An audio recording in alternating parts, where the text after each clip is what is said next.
नमस्कार, मैं हूं आलोक त्रिपाठी और आज हम बात करेंगे व्यावसायिक शिक्षा एवं कौशल विकास राज्य मंत्री कपिल देव अग्रवाल से। सर, आपका ईटीवी में बहुत बहुत स्वागत है। जी नमस्कार। नमस्कार। अभी हाल ही में उपचुनाव संपन्न हुए हैं, आप लोगों ने बहुत मेहनत की, परिणाम अनुकूल नहीं आए, क्यों ऐसा लगता है? देखिए, खतौली में चुनाव हुआ जी, और भी 2 स्थानों चुनाव उत्तर प्रदेश में हुए और 2 स्टेट में भी चुनाव हुए। गुजरात में बहुत अच्छे मतों से, बहुत अच्छे मार्जिन से और बहुत अच्छे मतों से लगातार हम चुनाव जीते हैं। हिमाचल में भी उतना परिणाम हमारा नहीं रहा, सरकार हमारी नहीं बनी, तो 25 विधायक हमारे जीत के आए हैं। खतौली में चुनाव जरूर हारे हैं। खतौली हमारे पीछे 16,000 मतों से हम चुनाव जीते थे अभी 2022 में। इतना गठबंधन हुआ है और कुछ ना कुछ कमियां अंदर रही होंगी। हारने के बाद बहुत टिप्पणी करने का कोई मतलब नहीं है। कहाँ हमारी गलतियां रही, कहाँ कौन से छूट गए, कौन लोग हमसे नाराज हुए जिसके कारण चुनाव नहीं जीते, उसकी हम समीक्षा करेंगे, बातचीत करेंगे, लोग इसे चाहेंगे दोबारा जाएंगे। और अभी निकाय का चुनाव है उसके लिए, उसके बाद तुरंत लोकसभा चुनाव है उसके लिए भी हमारा पूरा प्रयास रहेगा कि कुछ जो हमसे छूट गए होंगे निश्चित रूप से, कि गलतियां हमारी भी नहीं होंगी, उनकी समीक्षा करके उसको हम ठीक करने का प्रयास करेंगे। क्योंकि खतौली विधानसभा सीट आपके जिले से ही आती है और स्वाभाविक बात है कि आपका दायित्व तो बढ़ जाता है। एक नोएडा में प्रकरण हुआ था, श्रीकांत त्यागी प्रकरण, क्या इस चुनाव में कहीं उसका कोई प्रभाव रहा है? नहीं, ऐसा एक प्रकरण बहुत सारे होते हैं, घटनाएं भी बहुत सारी होती हैं, अलग अलग तरीके से लोगों को प्रस्तुत करते हैं, पर हमको लगता है कि हम चुनाव हारे हैं, इसकी समीक्षा हम जरूर करेंगे और उसी के आधार पर आगामी कार्यक्रम तय करेंगे। जो मैनपुरी संसदीय सीट का जो चुनाव हुआ है, वहां पे ऐसा लगता है कि भारतीय जनता पार्टी जो स्ट्रेंथ है उतना प्रयास नहीं किया, आपके बड़े नेताओं ने उतने दौरे नहीं किए, शायद वरना ये मार्जिन तो कम हो ही सकता था। नहीं, दौरे भी हुए हैं, सारा प्रयास भी होता है। जब हम चुनाव जीतते हैं तो सारी बात पॉजिटिव होती है, चुनाव नहीं जीतते हैं तो बहुत सारी कमियां समाज में, संगठन में, पार्टी में सभी लोग मिलकर ढूंढते हैं उसको। निश्चित रूप से रामपुर के उसके मैनपुरी हमारे हैं, तो रामपुरी में भी हमारा पूरा प्रयास था कि इस बार लोकसभा, क्योंकि आदरणीय मुलायम सिंह यहाँ से हमेशा नेता रहे, जीतते रहे, उनके आने जाने के बाद भारतीय जनता पार्टी उस सीट को जीते, ये हमारा प्रयास था। पार्टी के सब कार्यकर्ताओं ने प्रयास किया, उनकी भी हम समीक्षा करेंगे, उनकी बातचीत करेंगे। और लोकसभा का चुनाव है, बहुत जल्दी आने वाला है, हमारा पूरा प्रयास रहेगा उस सीट को हम भी भारतीय जनता पार्टी के पक्ष में लाकर खड़ा करें। रामपुर एक ऐसी सीट थी जो भाजपा कभी नहीं जीत पाई थी, परंपरागत एक समाजवादी पार्टी या आजम की सीट कही जाती थी। इस बार वहां जरूर आप लोगों ने जीत हासिल की है, तो हालांकि विपक्ष कई आरोप भी लगाता है, लेकिन आप इस जीत को कैसे तरह से देखिए? हम जहां हारे हैं वहां पक्ष आरोप नहीं लगा रहा है, जहां हम जीत गए हैं आरोप लगाता है। उन्होंने विधानसभा में हंगामा भी किया कि साहब पक्षपात किया गया, यानी जहां वो हार रहे होते हैं वहां पक्षपात का नारा लेते हैं, जहां वो जीतने की संभावना होती है वहां पक्षपात का नारा नहीं लगाते। तो विपक्ष का विषय नहीं है। विषय ये है कि रामपुर के अंदर ही बहुत लंबे समय से वहां के तत्कालीन सांसद, तत्कालीन विधायक, उनके का एक माहौल लगातार रामपुर के अंदर था और वहां के मुस्लिम को भी लगा कि इन सब गतिविधियों के कारण से रामपुर का विकास रुका हुआ है। ऐसी पार्टी को वोट दिया जाए जो लगातार समाज को, क्षेत्र को, रामपुर को गति और विकास देने का काम कर रही है। तो हमको लगता है कि सबने आदरणीय मुख्यमंत्री योगी आदित्यनाथ जी के नेतृत्व को, उनकी कार्यशैली को, उनके व्यवहार को और उनकी स्पष्टवादिता को लोगों ने स्वीकार किया और भरपूर वोट देकर के रामपुर की सीट हमारी झोली में डाली है। मैं सभी मतदाताओं का बहुत धन्यवाद करता हूँ। अब निकाय चुनाव आ गए हैं, आप लोग लगातार इस अभी लोकसभा के 2 सीटों के लिए उपचुनाव हुए थे, दोनों सीटें आपने जीती थी, उसके बाद ये चुनाव हुआ, अब निकाय चुनाव भी आ गए हैं, तो आप लोगों की लगातार व्यस्तता है और निकाय चुनाव के बाद लोकसभा चुनाव की तैयारी शुरू कर देंगे। तो इस निकाय चुनाव में जो भारतीय जनता पार्टी की तैयारी है उसको आप किस तरह से देखते हैं? देखिए, आपके चैनल की बहुत लोकप्रियता है, बहुत लोग चैनल को देखते हैं। मैं सीधा रिक्वेस्ट सभी मतदाताओं से, या जो श्रोता या दर्शक इसको देख रहे हैं, उनसे भी कहना चाहूंगा कि केंद्र में भारतीय जनता पार्टी सरकार है, प्रदेश में भी भारतीय जनता पार्टी की दूसरी बार सरकार है। ऐसे में निकाय में भी अगर भारतीय जनता पार्टी की मिनी सरकारें होंगी, यानी वो छोटा सचिवालय, छोटी सरकार, नगर निगम, नगर पालिकाएं, टाउन एरिया ये होती है, और जो ऊपर से सिस्टम चलता है उसका सही क्रियान्वयन नगर पालिकाओं के माध्यम से जनता का हो जाए, तो तब ये होगा जब भारतीय जनता पार्टी के प्रत्याशी जीत करके वहां पर आएंगे। तो वही कानून, वही व्यवस्थाएं, वही पैसे का सही प्रकार से सदुपयोग, सही योजना का लागू होना, हर घर को नल, ये जो योजना सरकार की लगातार चल रही है, गरीबों को मकान देने की योजना लगातार चल रही है, लगातार 24 घंटे सरकार लगातार बिजली देने का काम कर रही है, आयुष्मान कार्ड की योजना है, सोयल हेल्थ कार्ड चल रहे हैं, स्वास्थ्य की योजनाएं चल रही हैं। तो नगर पालिका चेयरमैन के ऊपर या टाउन चेयरमैन के ऊपर काफी सारी जिम्मेदारियां होती हैं सरकार के कानून को, योजनाओं को लागू करने की। और जो नहीं होते तो कहीं ना कहीं आपस में क्लेश होता है, नाराजगियां होती हैं, और कई बार अन्य पार्टी के लोग होते हैं तो उनमें वो चाहते नहीं, मतलब योजनाएं आती हैं उनको इम्प्लीमेंट नहीं करते हैं, उसी कारण दिक्कतें आती हैं। चूंकि आप एक विधायक है, दोबारा भी आप चुन के आए हैं, आप मंत्री भी हैं, आपके बड़े दायित्व है। इस समय चूंकि निकाय चुनाव में सत्तारूढ़ दल है, आप बड़ी टिकटों की बड़ी मारामारी इस समय चल रही है, बहुत सारे एक एक सीट के लिए लोग आपके पास पैरवी कर रहे होंगे, कैसे निपटते हैं इससे? नहीं, निपटने का कोई विषय नहीं है। देखिए, हमारी पार्टी में लोकतंत्र स्थापित है, किसी एक व्यक्ति की मर्जी से कुछ नहीं होता, और ये कार्यकर्ताओं को भी भरोसा है। एक नगर में या एक सीट पे 10 कार्यकर्ता टिकट मांगते हैं, कम से कम, ज्यादा भी होते हैं, तो वहां किसी को ये राइट नहीं वो कह दे जाओ तुम्हारा टिकट हो गया, ये अच्छी बात है। तो नीचे की टीम, हमारे नीचे के स्थानीय विधायक हैं, सांसद हैं, जिलाध्यक्ष हैं, वो पैनल भेजते हैं, उसकी समीक्षा पे क्षेत्र कार्यालय पर होती है, उसके बाद प्रदेश कार्यालय तक आती है, फिर प्रदेश अध्यक्ष जी, संगठन मंत्री बैठ करके, और उनको भी जानकारी होती है स्थानीय स्तर पर क्या हो रहा है, कैसे लोग हैं, कौन व्यक्ति जीत सकता है, कौन व्यक्ति वहां प्रभावी है।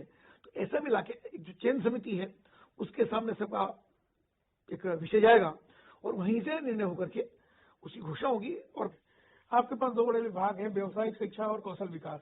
व्यवसायिक शिक्षा में विभाग में क्या कुछ नया कर रहे हैं, कुछ आप अभी बहुत बड़ा, मैं माननीय मुख्यमंत्री श्री योगी आदित्यनाथ जी का बहुत बहुत हृदय की गहराइयों से अभिनंदन और धन्यवाद करना चाहूंगा कि उन्होंने हमारे विभाग को 271 CR इसी बजट में, जो पूरा बजट आया है उसके अंदर स्वीकृति प्रदान की। टाटा के साथ हमारा MOU हुआ है, और टाटा 4000 करोड़ रुपए हमारे उत्तर प्रदेश के ITI को डेवलप करने के लिए लगा रहा है। तो वहाँ की टेक्नोलॉजी, वहाँ की मशीन, वहाँ की बिल्डिंग, यानी बच्चे और अधिक प्रभावी ढंग से और अधिक टेक्नोलॉजी के साथ वो प्रशिक्षित हो सके, ये योजना टाटा की है।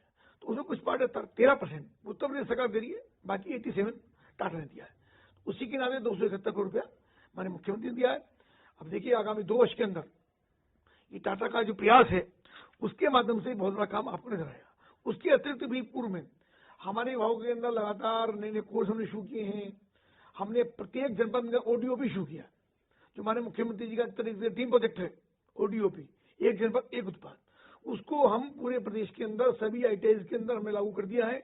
वहाँ काम शुरू हो गया, जो जनपद है उसे व्यवसायिक प्रशिक्षण, ताकि वहाँ के युवा, वहाँ की बेटियां वहीं प्रशिक्षित हो, वहीं पे काम करें, वहीं पे रोजगार पैदा करें, और वहीं करने के साथ साथ उनको काम करने का वहीं पर मौका मिले, और अगर वो और अच्छा काम कर पाते तो उनको एक्सपोर्ट करने का, निर्यात करने का भी मौका उनको मिल सके। ये आपने अच्छी जानकारी दी। कौशल विकास विभाग की बात करें तो पिछला जब हमने आपसे इंटरव्यू किया था लगभग 4 महीने पहले, तो आपने बताया था कि आप नए स्टार्टअप्स के लिए एक योजना लेके आने वाले हैं। उस योजना का क्या हुआ? देख कर ही मैंने अपने प्रमुख सचिव कहा है कि जो हमारे कौशल विकास के केंद्र हैं, जैसे मैंने प्रधानमंत्री जी के द्वारा और शिक्षा मंत्री जी के द्वारा, धर्मेंद्र प्रधान जी हमारे शिक्षा मंत्री भी हैं, हमारे विभाग के मंत्री भी हैं, उनके द्वारा राष्ट्रीय शिक्षा नीति आई। उसमें सरकार का प्रयास है कि बच्चों को 6 से 8 तक, 9 से 12 तक, उसके बाद ग्रेजुएशन, यानी बच्चों प्राइमरी स्टेज से इसको स्किल करने का काम करें। और आपने देखा होगा प्रधानमंत्री ने बहुत बड़ा एक तरीके से दृष्टि, उनका विजन वो स्किल डेवलपमेंट पे है, मुख्यमंत्री जी की भी है। तो उसी में हमने कल ये कहा कि योजनाएं थोड़ा केंद्र की योजना थोड़ा आराम से, थोड़ा समय लगता है काम में। तो हमारा प्रयास है कि जितने भी हमारे इंटरमीडिएट कॉलेज हैं उनमें जो हमारे ट्रेनिंग पार्टनर्स हैं, तो समझिए बात को, कि जो हमारे ट्रेनिंग पार्टनर्स हैं जिनके माध्यम से हम बच्चों को प्रशिक्षित करने का काम करते हैं। अभी तक वो ये करते हैं कि जाएंगे, अपना सेंटर खोलेंगे और अपना सेंटर जाकर बच्चों को गाँव से इकट्ठा करेंगे और उनको प्रशिक्षण देकर सर्टिफिकेट देंगे, बिल्कुल जॉब की बात। हमने कल ही कहा है यही लखनऊ के अंदर ही कि इन बच्चों को इन ट्रेनिंग सेंटर्स हमारे इंटरमीडिएट कॉलेज के अंदर खोलिए। लेकिन मंत्री जी ऐसी जानकारी मिली है कि कौशल विकास में अब योजनाएं तो बहुत है, लेकिन आपके विभाग के जो प्रमुख सचिव हैं वो पिछले 6 महीने से कोई फाइल उन्होंने साइन नहीं की है और कोई काम आगे बढ़ नहीं पाया है। ऐसा है, बताते हैं सैकड़ों फाइलें पेंडिंग पड़ी हुई है। नहीं, ऐसा तो नहीं है, सैकड़ों तो नहीं है, कोई 2-4 फाइलें पेंडिंग होंगी। कोई आपका विषय ऐसे संज्ञान में होगा तो हमको पता, हम दिखा देंगे। ऐसा नहीं, रूटीन में सब काम होते हैं, और कोई संज्ञान में हमारे विषय संज्ञान में आएगा तो हम करेंगे। जो काम हो रहे हैं तेजी से हुआ, अभी बड़ा टाटा का बहुत जल्दी हमने किया, इतना बड़ा काम हमारा हुआ, तुरंत बजट के अंदर भी चला गया। हमारी स्वीकृति भी होगी, ये हमारा काम हुआ है। और भी लगातार हम काम कर रहे हैं। हम IIT से भी हम टाइप कर रहे हैं, इंजीनियरिंग कॉलेज से हम टाइप करेंगे, इंजीनियरिंग कॉलेज में हमारे बच्चे जाएं, इंजीनियरिंग कॉलेज में हम बच्चों को स्किल्ड करेंगे, यानी ऑलराउंड। अभी तक ये होता था कि नहीं, जो बच्चे ड्रॉप आउट हो गए हम उन्हीं को स्किल करना है। नहीं मंत्री जी, हमारा सबको स्किल करें। हमारा विषय ये था कि अभी बहुत सारी फाइलें, जैसे जो पुराने टीपी थे जिनका काम कर रहे थे उनके भुगतान रुके हुए हैं। कुछ नई योजनाओं का था कि जैसे नए स्टार्टअप को काम करने का अवसर मिलेगा, इस तरह की योजनाओं के बारे में आपने पिछली बार बताया था, वो सब स्वीकृत नहीं हुई। तो 6-6 महीने से तमाम काम ऐसे पड़े हुए हैं कि अधिकारी उनको कर ही नहीं रहे हैं, या आपस में मतभेद है, कुछ तो है जिसकी वजह से काम नहीं हो पा रहा है। और ये अंततः चूंकि आप उस विभाग के मुखिया हैं, तो आपका उसकी परफॉर्मेंस की जिम्मेदारी आपकी है। देखिए, परफॉर्मेंस की जिम्मेदारी हमारी है, और किसी प्रकार का मिसअंडरस्टैंडिंग हो तो उसकी जिम्मेदारी हमारी है। ऐसा कोई विशेष संज्ञान में आएगा तो जरूर मैं दिखाऊंगा। और कोई फाइल बहुत लंबे समय से पेंडिंग, ऐसा हमको नहीं लगता है। एक 10 दिन, 5 दिन, 15 दिन मैक्सिमम। कोई अधिकारी बाहर हैं, अभी जैसे हमारे ये थे सुभाष शर्मा जी, सुभाष शर्मा तो अभी गए हैं विदेश गए हैं 12 दिन के लिए। और उससे पूर्व में हमारे जो डायरेक्टर हैं वो चले गए थे, निर्वाचन की ड्यूटी लगी, बीसी उनको लगे। तो इन कारण से फाइलें पेंडिंग हो जाती है, तो विषय अलग है। रूटीन में कोई फाइल पेंडिंग नहीं लगातार काम है। और मैं भी हफ्ते में कम से कम 2 दिन के लिए लखनऊ जरूर रहता हूँ, और उसमें जो भी फाइल का हिस्सा होगा उसको हम करते हैं। क्योंकि मंत्री जी, आपकी छवि एक बहुत मेहनती, और ये है आप विभाग का भी काम कर लेते हैं, जनता से भी खूब समय देके मिलते हैं, क्षेत्र में भी आपकी सक्रियता रहती है। इस वजह से लोगों की अपेक्षाएं भी जरूर आपसे ज्यादा होंगी। क्या कुछ नई योजनाएं आपके विभाग में आने वाली है, उसके विषय कुछ बताएंगे आप? कुछ तो मैंने बताई आपको। अब ये डॉन में हमने काम शुरू किया है, सब लोग कर रहे हैं। डॉन की अपार संभावना है हिंदुस्तान और दुनिया भर के अंदर, हार्डवेयर में भी, सॉफ्टवेयर में भी, यानी बनाने के लिए भी और उड़ाने के लिए भी। तो उनमें बहुत तेजी से हम अपने दिमाग को उसके अंदर ला रहे हैं, और हमारे बच्चे ट्रेनिंग करेंगे। टारगेट हमने दे दिए हैं। सोलर में बहुत बड़ा काम हो रहा है, क्योंकि सोलर में हमारे प्रधानमंत्री का बड़ा बड़ा प्रोजेक्ट है कि नहीं सोलर लगे, ऊर्जा की वजह से। इंटरनेशनल समिट भी लगातार उसके हमारे प्रधानमंत्री उसमें कर रहे हैं, G20 में उसकी चर्चा आई है। सोलर में भी हमने कहा है कि हमारे बच्चे ट्रेन हो और छोटे छोटे प्रोजेक्ट लगा करके इस लायक हो जाए कि अपने गांव में, देहात में, कस्बों में, शहरों में वो सोलर की ट्रेनिंग लेकर के वहां पर अपार संभावना है सोलर में जॉब की है। मंत्री जी, हमसे बात करने के बहुत बहुत धन्यवाद। आपको बहुत शुभकामनाएं आगे के लिए, अभी दर्शकों को और आपकी पूरी टीम को। ये थे कपिल देव अग्रवाल जी, जिन्होंने हमको उत्तर प्रदेश की राजनीति के विषय में बताया, कैसे वो निकाय चुनाव में तैयारी कर रहे हैं इसके विषय में बताया, और उन योजनाओं के विषय में बताया जो इनका विभाग लागू करने वाला है। कैमरामैन विजय के साथ मैं आलोक त्रिपाठी, ETV भारत, लखनऊ।